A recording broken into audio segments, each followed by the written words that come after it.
ashram of Saint Ramana at Arunachala drew crowds of devotees on September the 1st to mark the completion of 50 years since Ramana first set foot on the sacred soil of this historic mountain shrine.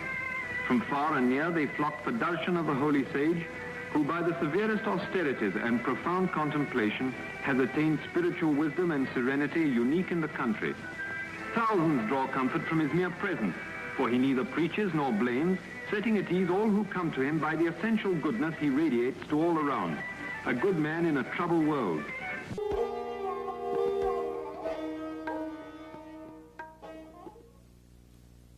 He adhered to a punctual routine, which included going out for a stroll twice a day.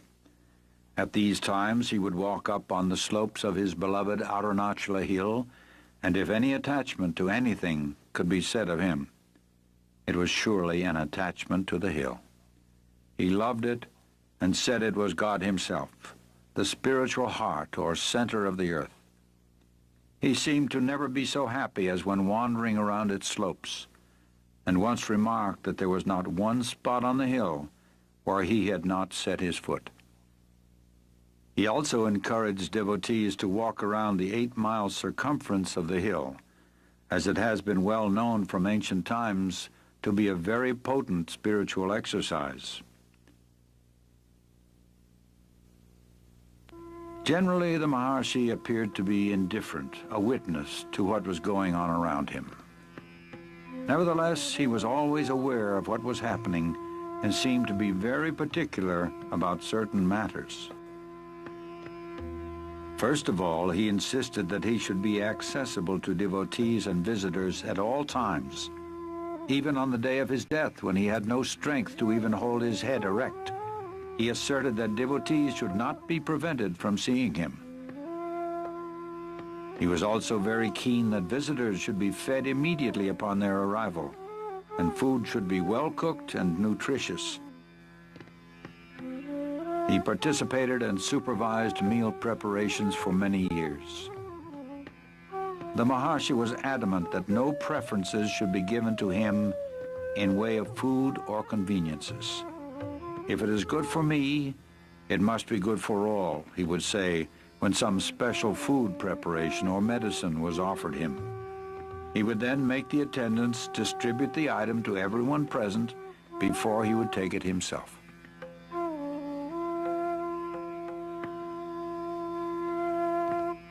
In his company, one would notice a total absence of distinction between men and women of different castes and creeds, of different races and religions, between a prince and a peasant, an ascetic and a householder.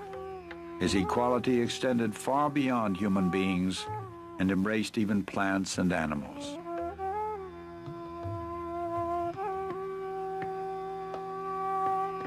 His love for and affinity with animals can be compared only to that wonderful child of Christ, St. Francis of Assisi.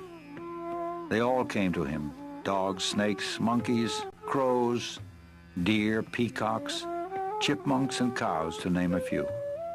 Their silent language was known to him, and when he spoke, they understood and obeyed. He arbitrated the monkeys' quarrels. He has been known to speak to the wild leopards and cobras, and the whole animal kingdom accepted him as their guardian and defender. All felt his grace and acted with intelligence in his presence. He considered every living creature as equal, and those who came to him deserved an equal share to the land and resources of Ramanashramam. He often mentioned that this was their territory all along, and we humans have just come and occupied it. If they could speak, they would claim their rights as well. Besides this, he maintained that every creature, from man down to the smallest insect, was an equal manifestation of the Supreme Self, the imperishable One. And even an animal can progress spiritually and on rare occasions attain liberation. This was demonstrated in the life of the cow Lakshmi. For over 20 years she lived in the ashram and exhibited a rare devotion to Bhagavan and intelligence in all matters. Bhagavan fully reciprocated her gentle devotion, and on her last day, and her end was near, in perfect reality. He often said that the true teaching was in silence, but this does not mean verbal expositions also were not given. And although he authorized many different methods of spiritual practice, he, however, laid the greatest emphasis on the path of self-inquiry. The first and foremost of all thoughts that arise in the mind is the primal I thought. It is only after the rise or origin of the I thought that innumerable other thoughts arise. Search by means of a deeply introverted mind wherefrom this I arises. If we go inward questing for the source of the I topples down, and immediately another entity will reveal itself proclaiming I. Even though it also emerges saying I, it does not connote the ego, but the one perfect existence. People of all religions came to him, and he never advised any of them to change their faith or abandon their creeds. He answered all their questions patiently, but in the end brought them round to the self. Know who you are, then all else will be known, he would say. To a question put to him about happiness, he replied, happiness is your real nature. You identify yourself with the body and mind, feel its limitations, and suffer. Realize your true self in order to open the store of unalloyed happiness. That true self is the reality, the supreme truth, which is the self of all the world you now see, the self of all the selves, the one real, the supreme, the eternal self, as distinct from the ego or the bodily idea for the self.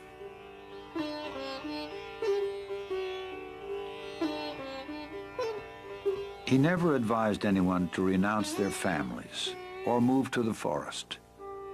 The obstacle is the mind, he would say. It must be got over whether at home or in the forest.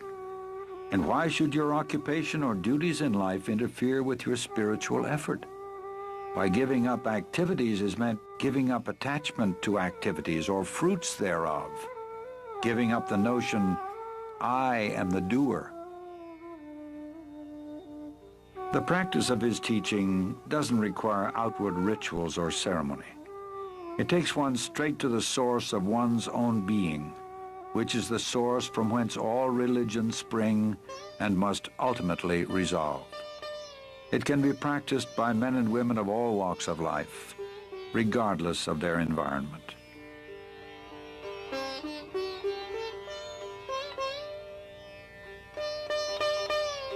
The Maharshi lived what he taught. In fact, his life was the most perfect demonstration of the supreme state of self-realization.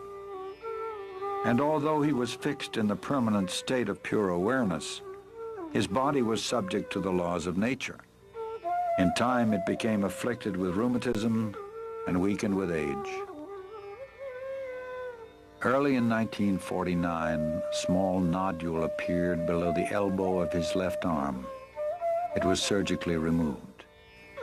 It later reappeared and was diagnosed as a malignant tumor, which inch by inch ate up the flesh of his left arm, poisoned his blood, and finally rang down the curtain on a life of immaculate purity and grace. Throughout his final year, there appeared to be terrible suffering, but the Maharshi never complained. He seemed to be indifferent alike to the existence or non-existence of the body, being almost unaware of it. Devotees, seeing his gradual weakening and ominous symptoms, expressed their agony at his impending departure. He simply told them that they attached too much importance to the body, indicating that his influence was not limited to the diseased body they saw before him. When on April 13, 1950, a physician brought him some special medicine, he refused it, saying, "It is not necessary. Everything will come right within 2 days."